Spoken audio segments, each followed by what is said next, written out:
कहानी है दो अनजान लोगों की जो एक ऐसी जगह फंस जाते हैं जहाँ पर सिर्फ दूर दूर तक बर्फीले पहाड़ हैं, बचने का कोई जरिया नहीं। तो आखिर ये दोनों यहाँ से कैसे निकलेंगे और इतनी ठंड में ये दोनों अपने आप को कैसे गर्म रख पाएंगे और इस बीच इन दोनों में क्या क्या होता है, देखते हैं इस कहानी से। कहानी की शुरुआत में हम एक खूबसूरत लड़की को देखते हैं जिसका नाम एलेक्स है। इसकी कल शादी है, इसलिए इसे जल्द से जल्द न्यूयॉर्क जाना है। इसी एयरपोर्ट पर हम एक टोल नाम के एक जवान आदमी को देखते हैं जो कि एक डॉक्टर है। इसे भी जल्द से जल्द न्यूयॉर्क जाना है क्योंकि इसे अपने एक पेशेंट की सर्जरी करनी है, मगर इन्हें पता चलता है कि वो प्लेन जा चुकी है और अब दूसरी प्लेन कल जाएगी। टोल यहाँ पर एक लड़की से बातें कर रहा है कि हमें किसी भी तरह से न्यूयॉर्क पहुंचना है। इसी दौरान इसकी बातें एलेक्स भी सुन लेती है। इसके पास आकर टोल से कहती है मुझे भी न्यूयॉर्क जाना है, इसीलिए हम दोनों को मिलकर एक प्राइवेट प्लेन बुक कर लेना चाहिए। दोनों एक बूढ़े आदमी के पास जाते हैं और यहाँ से एक प्राइवेट प्लेन बुक करते हैं। खैर, इसके बाद ये सभी प्लेन में बैठकर जाने लगते हैं। यहाँ पर बूढ़े पायलट का एक कुत्ता भी होता है। अब सब कुछ सही चल रहा था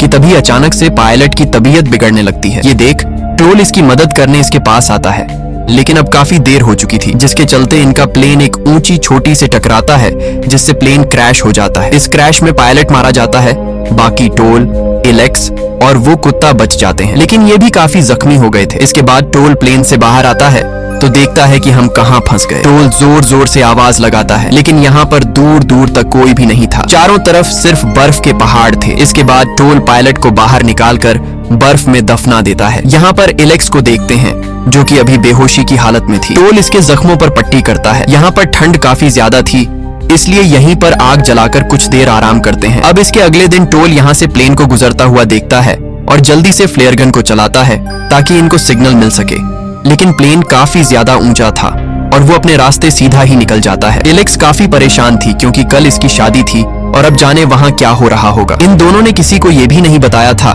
कि हम प्राइवेट प्लेन के जरिए आ रहे हैं। टोल कहता है अब हम यहाँ पर पूरी तरह से फंस चुके हैं क्योंकि तुम्हारा मोबाइल टूट चुका है और मेरे फोन में नेटवर्क नहीं आ रहे हैं। जिस पर एलेक्स कहती है कि हम ऐसे हाथ पर हाथ धर के नहीं बैठ सकते क्योंकि हमारे पास खाने के लिए ज्यादा खाना नहीं है, इसलिए हमें चलकर यहाँ से निकलने का रास्ता ढूंढना होगा। जिस पर टोल कहता है कि बाहर ठंड काफी ज्यादा है जिससे हम बीमार हो जाएंगे, इसलिए अच्छा होगा कि हम यहीं पर किसी के आने का इंतजार करें। खैर, दोनों कुछ दिन इसी के अंदर मदद के लिए इंतजार करते हैं, लेकिन 4 से 5 दिन गुजरने के बाद भी यहाँ पर इनकी मदद करने कोई नहीं आता। जिस पर एलेक्स कहती है कि अगर हम कुछ दिन ऐसे ही हाथ पर हाथ धर के बैठे रहे तो हम बिना कोशिश किए ही मर जाएंगे। वैसे भी हमारे पास अब खाना कुछ ही दिनों का बचा है, इसीलिए हमें एक बार तो बाहर जाकर देखना होगा। इसके ऐसी बातें सुनने के बाद टोल एलेक्स की बात को मान लेता है, लेकिन इसे कहता है कि तुम्हारे जख्म अभी पूरी तरह से सही नहीं हुए, इसलिए तुम यहीं पर रहो, मैं बाहर जाकर देखता हूँ। इसके बाद टोल अकेले ही बाहर निकल कर जाने लगता है,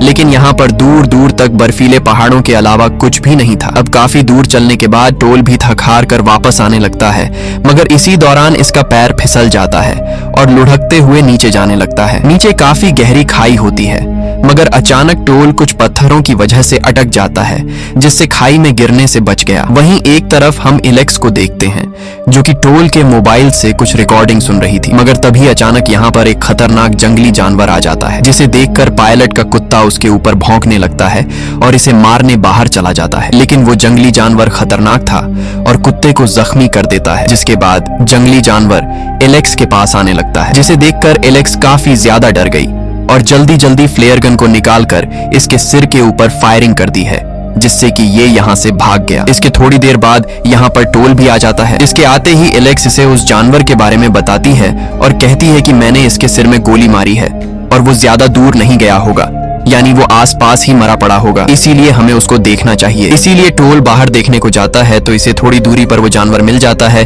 जो कि काफी पहले ही मर चुका था। टोल इसे अंदर लाता है और इसके मीट को पकाते हैं। इन्हें काफी दिनों के बाद कुछ अच्छा खाने को मिला था।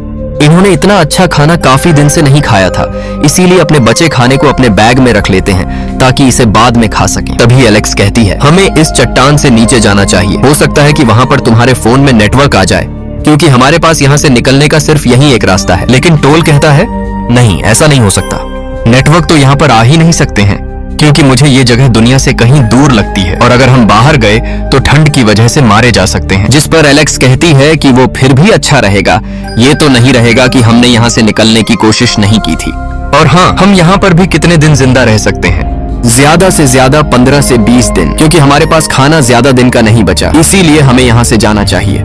लेकिन टोल फिर भी वहां जाना नहीं चाहता, जिससे दोनों में बहस हो जाती है और गुस्सा होकर दोनों यहीं पर सो जाते हैं। अगली सुबह एलेक्स जल्दी खड़ी होती है और कुत्ते को लेकर आगे मदद के लिए जाने लगती है, लेकिन बाहर बर्फीले चट्टानों के अलावा दूर दूर तक कुछ भी दिखाई नहीं दे रहा था, मगर फिर भी एक झूठी उम्मीद को लिए जाने लगती है। एक तरफ हम टोल को देखते हैं जो कि अब सोकर खड़ा होता है तो देखता है कि एलेक्स यहाँ पर नहीं है। इसी दौरान इसे यहाँ पर एक लेटर मिलता है जिसमें एलेक्स ने लिखा था कि वह मदद के लिए जा रही है और अगर मुझे कोई मदद या यहाँ से जाने का रास्ता मिला तो मैं तुम्हें भी अपने साथ यहाँ से लेकर जाऊंगी। लेकिन टोल को पता है कि यहाँ से निकलने का रास्ता नहीं है, क्योंकि मैं पहले भी काफी दूर दूर तक जा चुका हूँ। टोल बाहर निकलता है और इसके कदमों के निशानों को देखता है, जिससे इसे पता लगता है कि वो कौन सी दिशा में गई है। टोल निशानों को देखते हुए जाने लगता है और काफी दूर जाने के बाद इसे एलेक्स दिखाई पड़ती है, जिससे टोल अपनी चलने की रफ्तार को बढ़ाता है और कुछ टाइम के बाद आखिर एलेक्स के पास पहुंच जाता है। ये दोनों एक दूसरे को देखकर काफी खुश होते हैं, लेकिन एलेक्स चलते चलते काफी थक चुकी थी और ठंड की वजह से कांप रही थी। टोल कहता है चलो वापस प्लेन में चलो, लेकिन एलेक्स कहती है कि हम काफी दूर आ चुके हैं, हो सकता है आगे हमें यहाँ से निकलने का कोई रास्ता ही मिल जाए और वैसे भी हम वहाँ वापस जाकर क्या करेंगे। इसीलिए दोनों एक कमजोर उम्मीद के साथ आगे जाने लगते हैं। अब काफी दूर जाने के बाद इनको एक गुफा मिलती है। दोनों जल्दी से इसके अंदर जाते हैं और आग जलाकर शरीर को गर्म करते हैं। इन्हें काफी लंबा सफर तय करने के बाद आराम के लिए एक गुफा मिली थी। खैर ये दोनों काफी थके हुए थे, इसलिए इनकी आंख लग जाती है। इसके बाद सुबह होती है और फिर से दोनों आगे जाने लगते हैं, लेकिन इन्हें अभी तक कुछ ऐसा नजर नहीं आया जहां से इनको मदद का कोई जरिया मिले।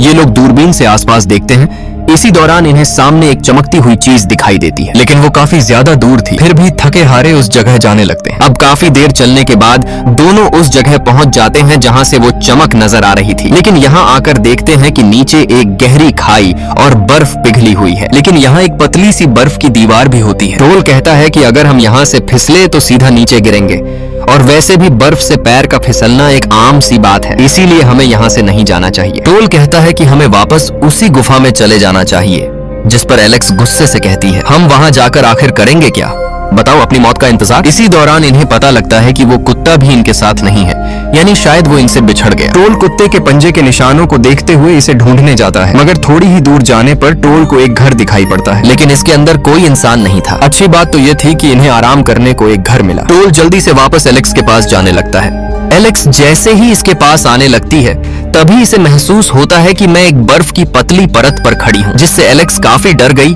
और अचानक से परत टूट जाती है, जिससे एलेक्स नीचे चली जाती है। ये देख टोल जल्दी से इसके पास आता है और इसे किसी तरह से बाहर निकालता है और इसे उठाकर घर के अंदर लाता है। यहाँ पर एलेक्स अभी बेहोशी की हालत में होती है, क्योंकि नीचे गिरने की वजह से इसकी बॉडी जम गई होती है। अब क्योंकि टोल एक डॉक्टर होता है, इसीलिए इसे एक इंजेक्शन लगाता है, जिससे कि इसकी बॉडी फिर नॉर्मल होती है और इसे होश आ जाता है। टोल इसके लिए खाना बनाता है, जो कि इसे इसी घर में मिला था।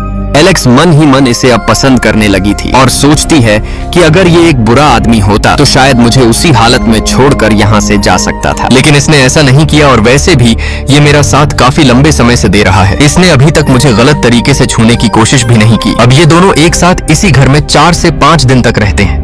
अब एक दिन टोल आग जलाने के लिए बाहर से कुछ लकड़ियां काट रहा था और घर के अंदर एलेक्स फिर से टोल के फोन से टोल की पत्नी की कुछ रिकॉर्डिंग सुन रही होती है, मगर इसी दौरान यहाँ पर टोल आ जाता है और इसे ऐसा करते हुए एलेक्स पर गुस्सा होता है। एलेक्स कहती है कि मैं बस तुम्हारी पत्नी के बारे में जानना चाहती थी। टोल इसे बताता है कि वो 2 साल पहले एक बीमारी के चलते इस दुनिया से जा चुकी है। ये सुनकर एलेक्स को काफी बुरा लगता है और इससे माफी मांगते हुए इसे अपने गले लगा लेती है। दोनों एक दूसरे के गले लगे हुए थे और धीरे धीरे इनकी ये दोस्ती एक रिश्ते में बदल जाती है और दोनों एक बेड पर चले जाते हैं और आज की रात दोनों खूब मस्ती करते हैं। खैर अगली सुबह दोनों फिर से अपने आगे के सफर पर निकल पड़ते हैं और धीरे धीरे काफी आगे पहुंच चुके होते हैं। अब काफी दूर जाने पर इन्हें ठंडी हवाओं का सामना करना पड़ता है। ज्यादा ठंड की वजह से अब एलेक्स चल नहीं सकती, इसीलिए टोल एक लकड़ी का जुगाड़ बनाकर इसके ऊपर एलेक्स को लिटाकर आगे जाने लगता है। इनके साथ वो कुत्ता भी होता है, जो कि शायद इसी उम्मीद में होता कि मैं एक दिन यहाँ से निकल जाऊंगा। अब काफी दूर चलने के बाद दोनों एक पेड़ के सहारे बैठ जाते हैं और अभी तक इनको कोई मदद का जरिया नहीं मिला और साथ ही अब इनके पास खाने को भी कुछ नहीं बचा था। दोनों अपने दिमाग में इस बात को बैठा लेते हैं कि अब हमारा मरना पक्का है, क्योंकि जितना हमसे हो सका हमने वो सब किया, इससे ज्यादा अब हमारे अंदर हिम्मत नहीं बची। दोनों को भूख और थकान की वजह से कमजोरी महसूस होने लगी थी। दोनों यहीं पर बैठे बैठे थकान की वजह से सो जाते हैं। इसके थोड़ी देर बाद कुत्ता आता है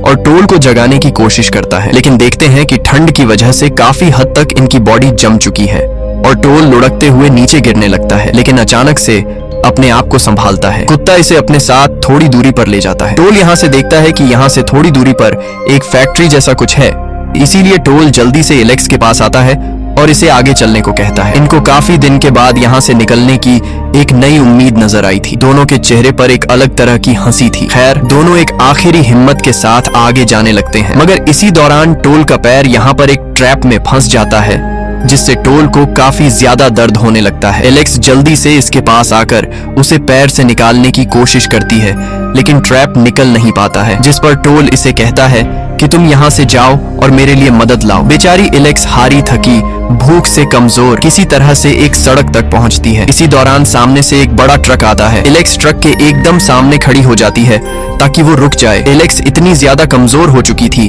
कि ट्रक के सामने ही गिरकर बेहोश हो जाती है। ट्रक का मालिक ट्रक को रोकता है। अब इसके बाद सीन कट होता है और हम इन दोनों को हॉस्पिटल में देखते हैं। टोल जल्दी से एलेक्स के रूम में आता है और हंसते हुए बातें करते हैं, मगर इसी दौरान यहाँ पर एलेक्स का फियोंसी आ जाता है, जिससे कि एलेक्स की शादी होने वाली है। एलेक्स इसे कहती है, अगर टोल मेरे साथ नहीं होता तो मैं किसी भी हालत में जिंदा नहीं बच पाती, जिसके लिए ये आदमी टोल का शुक्रिया अदा करता है। टोल को अब समझ आ गया कि हमारा सफर यहीं तक था, क्योंकि एलेक्स की जिंदगी अलग है और मेरी अलग। हालांकि दोनों को बिछड़ते हुए काफी दुख हो रहा था, यहाँ तक कि दोनों का दिल एक दूसरे के लिए धड़क रहा था, लेकिन सिचुएशन ही कुछ ऐसी थी कि दोनों चुप रहते हैं और टोल यहाँ से चला जाता है। दिन गुजरते गए और टोल अपने दुखी दिल के साथ डॉक्टरी के काम को करने लगा। वहीं दूसरी तरफ एलेक्स भी सिर्फ टोल को ही याद कर रही थी, इसीलिए एक दिन एलेक्स टोल को कॉल भी करती है, लेकिन टोल इसकी कॉल को अटेंड नहीं करता, क्योंकि इसे लगता है कि मेरे जाने से एलेक्स के रिश्ते में दरार पड़ेगी। अब ऐसे ही वक्त के चलते एलेक्स टोल को कुछ इमेज सेंड करती है।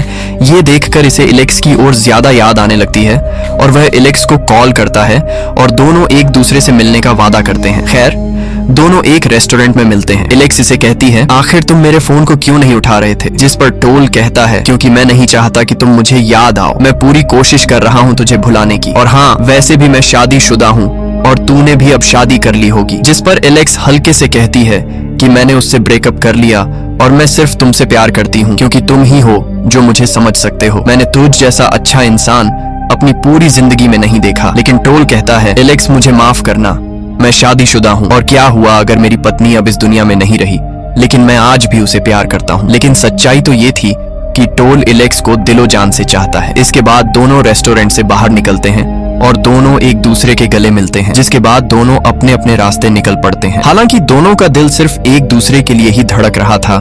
दोनों की आंखों में आंसू भरे हुए थे और एक पल ऐसा आता है कि दोनों वापस एक दूसरे के पास जाने लगते हैं और फिर से गले लग जाते हैं। दोनों की आंखों में आंसू भरे हुए थे, लेकिन अंदर से दोनों इतना ज्यादा खुश थे जैसे इन्होंने अपनी जिंदगी की सबसे बड़ी हार को जीत में बदल दिया हो। दोस्तों, उम्मीद करता हूँ कि आपको ये कहानी पसंद आई होगी। अगर पसंद आई है तो सोच क्या रहे हो? चैनल को सब्सक्राइब जरूर करें, और हाँ, अब जब आपने वीडियो को पूरा देख ही लिया है, वीडियो को लाइक भी कर दें। बाकी मैं आपसे पूछता हूँ कि अगर आप किसी ऐसी सिचुएशन में फंस गए तो आप क्या करते? मुझे कमेंट करके जरूर बताएं। मुझे आपके कमेंट का इंतजार है।